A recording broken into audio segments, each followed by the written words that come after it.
今日我哋嚟講一單震驚中外嘅大案——緬北名家犯罪集團案。明國平、明珍珍等11名罪犯喺2026年1月28號被溫州市中級人民法院執行死刑。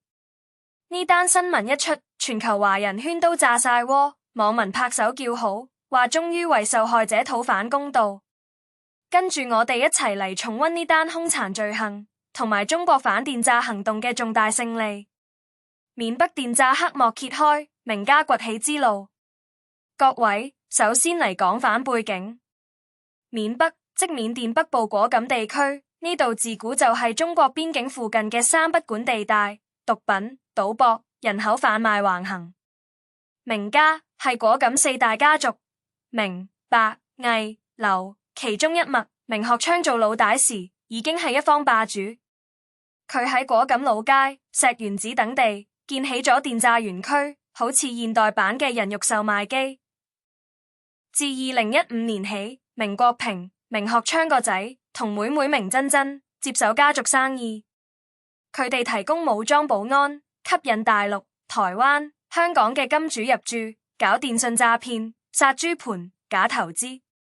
受害者多數係年輕人，被騙話月入過萬，高薪水去緬北做客服，一到就俾收晒證件，唔聽話就打、關、殺，涉案金額過百億人民幣。中國公安部話，名家集團害死咗14個中國公民，重傷多人，仲有非法拘禁、販毒、開賭場等10幾項罪名。想象下，一個20歲後生仔喺家俾騙包食包住，飛去緬北，結果變咗奴工，日日打電話呃親友錢，騙唔夠就俾電鑽、鞭打，甚至直接除害。呢啲係真實發生嘅慘劇。家族內幕曝光，明國平、明珍珍嘅罪惡人生。嚟講講呢班罪魁禍首。明國平40幾歲，名家2代老大，負責整體運作。佢係集團嘅軍事頭目，手下有幾百武裝分子喺園區巡邏，確保生意順利。據中國法院判決，佢親自下令殺咗好幾個受害者，包括一個想逃走嘅年輕人，直接俾槍崩咗。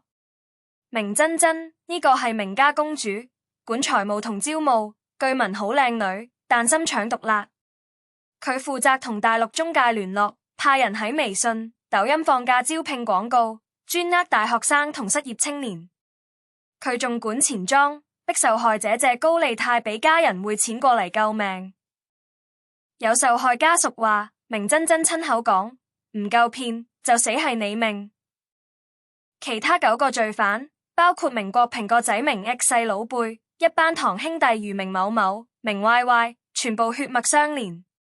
佢哋唔止搞詐騙，仲賣軍火、毒品，果敢老街變咗犯罪天堂。中國公安部聯合緬甸軍政府喺2023年端咗佢哋巢穴，明學昌自殺，家族成員被押解返大陸。轉換語氣，稍激昂，呢班人唔係普通罪犯，係有組織犯罪集團，害咗幾萬家庭破碎。司法鐵腕，溫州中院一審二審雙死刑。2025年9月29號，溫州市中級人民法院一審宣判，明國平、明珍珍等11人死刑，剝奪政治權利終身，並科沒收全部財產。5人死緩，11個無期徒刑，12個有期徒刑。法庭上，證人證供確鑿，包括受害者家屬、緬甸當地線人、電腦硬碟內嘅聊天記錄、銀行流水，全都指向名家。被告唔服，上訴到浙江省高院，二審維持原判。最高人民法院核准死刑，呢個係中國司法史上反跨境電詐嘅里程碑判決。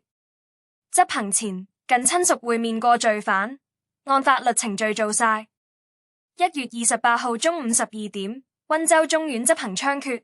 新華社第一時間發通稿，緬北名家犯罪集團案11名罪犯被執行死刑。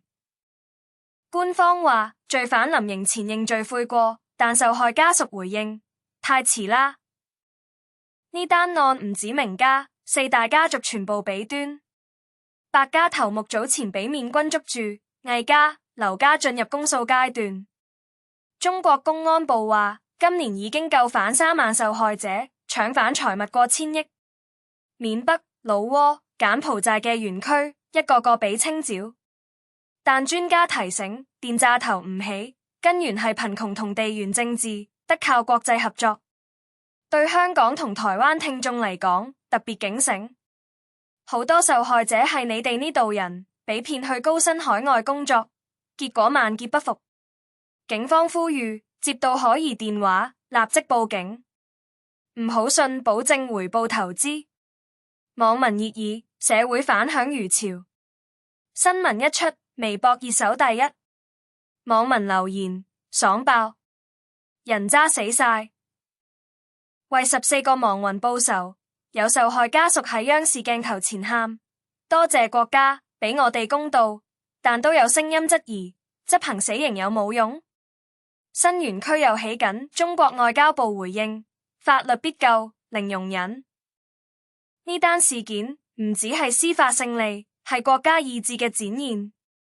電詐毒瘤必須連根拔起。嚟分享幾個受害者故事。第一個，阿強，廣東後生，2022年被騙去石原子做客服3個月，騙唔夠 quota 就俾名家手下打斷腿，之後俾賣去毒品園區。第二個，小美，台灣女生，想搵海外工，俾明珍珍親自面試，一去就俾鎖鏈鎖住，逼借錢俾家人，最後俾毒打致死。呢啲故事係14條人命背後嘅冰山一角。法庭上，家屬痛哭，還我仔命嚟。據緬甸線人透露，名家園區有幾千被騙嘅人，日日做18小時，食狗飯，飲污水。明國平每日收保護費，明珍珍管錢，每個受害者要騙10萬先放人。佢哋同毛鴻明集團聯手，殺人技術一流，電鑽爆頭，水爐淹死，槍決野外。中國公安喺邊境設專案組，監控咗3年，先至一網打盡。BBC、CNN 都有報道，話中國鐵腕反電詐，執行死刑震懾全球。緬甸軍政府合作，提供證據。美國國務院話歡迎中國打擊跨國犯罪，但有人權組織批評死刑。中國回：法律面前人人平等。